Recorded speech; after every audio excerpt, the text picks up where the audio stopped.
Everyone, welcome back to all about rhythm. और आज के इस सेशन में मैं आपसे बात करने वाला हूँ इंडिया के ऐसे म्यूज़िकल इंस्ट्रूमेंट के बारे में जिसने न जाने जिसको सीखने के बाद आपके ब्रेन में रिदम इतना ज़्यादा डेवलप हो जाता है, इतना ज़्यादा आप क्रिएटिव हो जाते हैं कि आप उस इंस्ट्रूमेंट के बाद न जाने कितने म्यूज़िकल इंस्ट्रूमेंट्स को प्ले कर सकते हैं। हाँ, आज के सेशन में मैं बात करने वाला हूँ हमारे इंडिया के एक फेवरेट और बहुत ही प्यारा म्यूज़िकल इंस्ट्रूमेंट है जिसका नाम है तबला। और तबला एक ऐसा इंस्ट्रूमेंट है जिसको आप जब सीखना शुरू करते हैं, यहाँ आप जब सीख जाते हैं तो आपके जो रिदम सेंस है वो इतना डेवलप हो जाता है जिसकी हेल्प से आप और भी परकशन इंस्ट्रूमेंट्स को बजा सकते हैं। आगे बढ़ने से पहले सबसे पहले मैं आपके साथ में बात करना चाहूँगा इंस्ट्रूमेंट्स की कैटेगरीज के बारे में, क्योंकि हम में से कई लोगों को इस इंस्ट्रूमेंट्स की कैटेगरीज के बारे में नहीं पता है ना।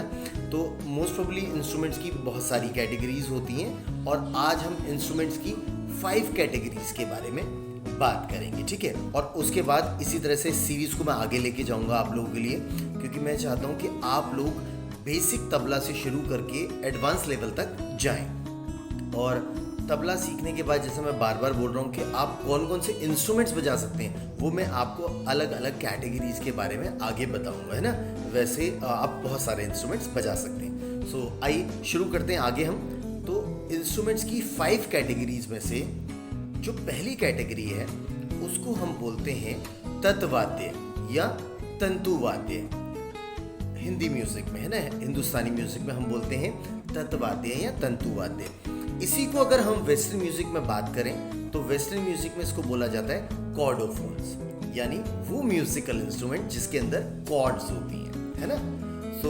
और अगर हम अपनी नॉर्मल लैंग्वेज के बारे में बात करें तो वो म्यूजिकल इंस्ट्रूमेंट जिनके अंदर स्ट्रिंग्स होती हैं। तो डेफिनेटली अब तो आप समझ गए होंगे कि मैं किस बारे में बात कर रहा हूँ। तो अगर हम तत्वाद्य, तंतुवाद्य या कॉर्डोफोन्स या स्ट्रिंग इंस्ट्रूमेंट्स के बारे में बात कर रहे हैं तो आपके ब्रेन में बहुत सारे म्यूजिकल इंस्ट्रूमेंट आ रहे होंगे, जैसे सितार, गिटार, है ना, वीणा, इकतारा। तो इस तरह से बहुत सारे म्यूजिकल इंस्ट्रूमेंट्स हैं जो कि स्ट्रिंग इंस्ट्रूमेंट्स कैटेगरी में यानी तत्वाद्य कॉर्डोफोन्स में आते हैं। अब बढ़ते हैं आगे। सेकंड कैटेगरी हमारी है एरोफोन्स, यानी कि वो म्यूजिकल इंस्ट्रूमेंट जो कि हवा के प्रेशर से बजते हैं, जिसको हम हिंदी म्यूजिक में बोलते हैं सुशिर वाद्य। सुशिर वाद्य और वेस्टर्न म्यूजिक में उसको बोला जाता है एरोफोन्स। और हमारी नॉर्मल लैंग्वेज में बोलते हैं कि वो म्यूजिकल इंस्ट्रूमेंट्स जिनके अंदर एयर प्रेशर से या जो हवा से बजते हैं ना। तो अगर हम बात करें ऐसे म्यूजिकल इंस्ट्रूमेंट्स के बारे में तो हमारे ब्रेन में बहुत सारे नाम आ जाते हैं। सबसे पहले आता है बांसुरी, है ना। और इन इंस्ट्रूमेंट्स के बारे में जानने के बाद आप इनके इन इंस्ट्रूमेंट के जो मास्टर्स हैं उनके बारे में भी आपको पता होना चाहिए। तो आप थोड़ा सा विकिपीडिया, थोड़ा सा सर्च आप लोग भी करना, ठीक है। तो अभी हम बात करें सुशिर वाद्य यानी कि एरोफोन्स, वो म्यूजिकल इंस्ट्रूमेंट जो एयर प्रेशर से बजते हैं। जैसे आप अगर सोचेंगे तो आपके ब्रेन में आएगा बांसुरी, शहनाई, क्लैरनेट, सैक्सोफोन, है ना, ट्रम्पेट, शंख। शंख एक नेचुरल सुशिर वाद्य है ना, और विसल, मेलोडिका। तो इस तरह से ये म्यूजिकल इंस्ट्रूमेंट की सेकंड कैटेगरी हम कंप्लीट करते हैं, ठीक है। अब बढ़ते हैं आगे। थर्ड कैटेगरी क्या है, ये बहुत इंपॉर्टेंट है आप लोगों के लिए, क्योंकि अगर आप तबला लवर हैं, आप परकशन लवर हैं, तो आपको इसके बारे में बहुत ध्यान से सुनना होगा। थर्ड कैटेगरी हमारी कैटेगरी है, इसका नाम है अवनद वाद्य। अवनद वाद्य को वेस्टर्न म्यूजिक में बोला जाता है मेम्ब्रोफोन्स, यानी कि वो म्यूजिकल इंस्ट्रूमेंट्स जो एनिमल की स्किन को यूज करके बनाए जाते हैं उसको हम बोलते हैं मेम्ब्रोफोन्स, है ना। तो अगर इस कैटेगरी के बारे में बात करें तो सबसे पहले आता है तबला, पखावज, मृदंगम, जैम्बे, ढोलक, ढोल, बोंगो, कोंगो, चोंगो, तुम्बा, न जाने बहुत सारे म्यूजिकल इंस्ट्रूमेंट्स हैं इस कैटेगरी के अंदर, ठीक है।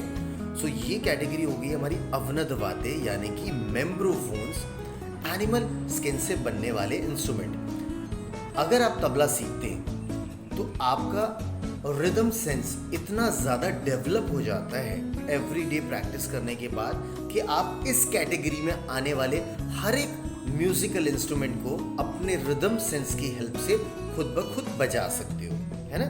इसलिए मैं बार बार इंसिस्ट करता हूँ। कई लोग बोलते हैं मैं ड्रम सीखना चाहता हूँ, मैं कॉन्गो सीखना चाहता हूँ, मैं क्लैप बॉक्स बजाना चाहता हूँ, मैं जैम्बे बजाना चाहता हूँ। तो सीरियसली बिलीव मी, अगर आप तबला सीखते हो तो ये सब आप बहुत अच्छे से बजा सकते हो, है ना। आपको इनको बजाने में या सीखने में ज़्यादा दिक्कत नहीं होगी। आइए तो फोर्थ कैटेगरी पे चलते हैं। फोर्थ कैटेगरी हमारी है घन वाद्य। घन वाद्य वो म्यूजिकल इंस्ट्रूमेंट है जो किसी सॉलिड मटेरियल से बनाए जाते हैं। इस कैटेगरी के अंदर आता है घुंघरू, मंजीरा, घटम, मोरचंग या मोरसिंग। इस तरह के म्यूजिकल इंस्ट्रूमेंट इस कैटेगरी में आते हैं। और अगर आप अवनद वाद्य यानी थर्ड कैटेगरी के इंस्ट्रूमेंट्स को जानते हैं, तबला को जानते हैं, तो आप थर्ड कैटेगरी अवनद वाद्य और फोर्थ कैटेगरी घन वाद्य को आप खुद ब खुद बजा सकते हैं। घन वाद्य को वेस्टर्न म्यूजिक में बोला जाता है इडियोफोन्स, है ना। ये भी आपको पता होना चाहिए हिंदुस्तानी म्यूजिक और वेस्टर्न म्यूजिक में इन सब चीज़ों को क्या कहा जाता है, ठीक है। और कौन कौन से इंस्ट्रूमेंट्स इंडियन इंस्ट्रूमेंट्स हैं, कौन कौन से इंस्ट्रूमेंट वेस्टर्न म्यूजिकल इंस्ट्रूमेंट्स हैं, ये चीज़ें आपको पता होनी चाहिए अगर आप म्यूजिक में हैं, ठीक है।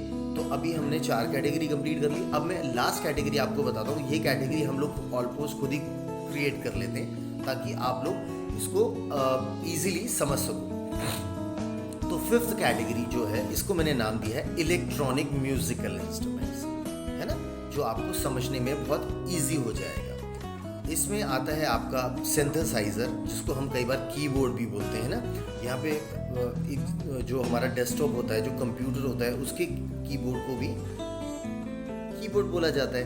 बट हमारे म्यूजिक इंडस्ट्री में भी हमारा जो सिंथेसाइजर होता है उसको हम कीबोर्ड बोलते हैं। मैं पिक्चर्स आपको सारी स्क्रीन पे दिखाई रहा हूँ, तो आपको बहुत इजी हो जाएगा इन इंस्ट्रूमेंट्स को जानना, ठीक है।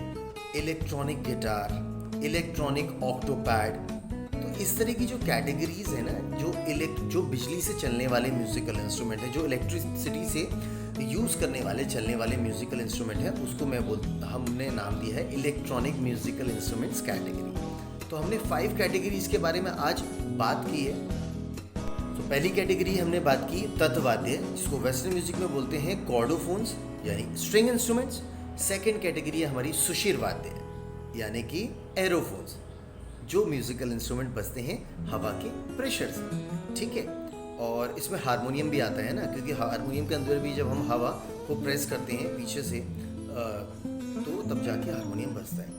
थर्ड कैटेगरी हमारी आती है अवनद वाद्य यानी कि मेम्ब्रोफोन्स, वो म्यूजिकल इंस्ट्रूमेंट जो बनते हैं एनिमल की स्किन से, ठीक है। और फोर्थ कैटेगरी हमारी आती है घन वाद्य या इडियोफोन्स यानी कि वो म्यूजिकल इंस्ट्रूमेंट जो बनते हैं थोड़े से सॉलिड मटेरियल से, है ना। इसमें घुंघरू और इस तरह के म्यूजिकल इंस्ट्रूमेंट्स आते हैं। फिफ्थ कैटेगरी मैंने आपको बताया इलेक्ट्रॉनिक म्यूजिकल इंस्ट्रूमेंट। सो आज के इस सेशन में हम लोगों ने पहले इंस्ट्रूमेंट की कैटेगरीज को जान लिया, ठीक है।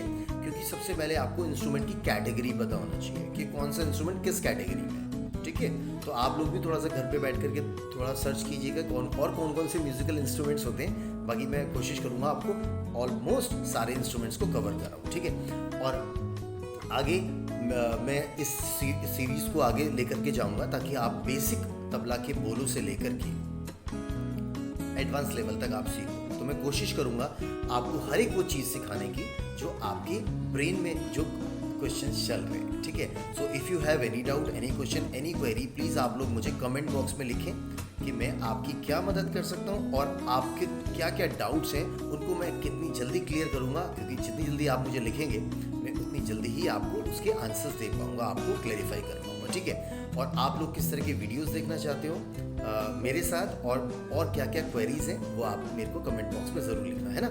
सो आज के लिए इतना ही, और मेरे चैनल को सब्सक्राइब करना ना भूलें, ठीक है। All about rhythm, this is for you guys. आप लोगों का अपना चैनल है और इसमें मैं आपको बहुत सारी चीज़ें कवर करके चलूँगा, ठीक है। सो have a good day, love you all, stay home, stay safe, ठीक है। तो अपना ध्यान रखिए और ऑल अबाउट रिदम के हर एक एपिसोड में मैं लेके आऊँगा कुछ ना कुछ डिफरेंट आपके लिए। So have a good day, bye bye everyone.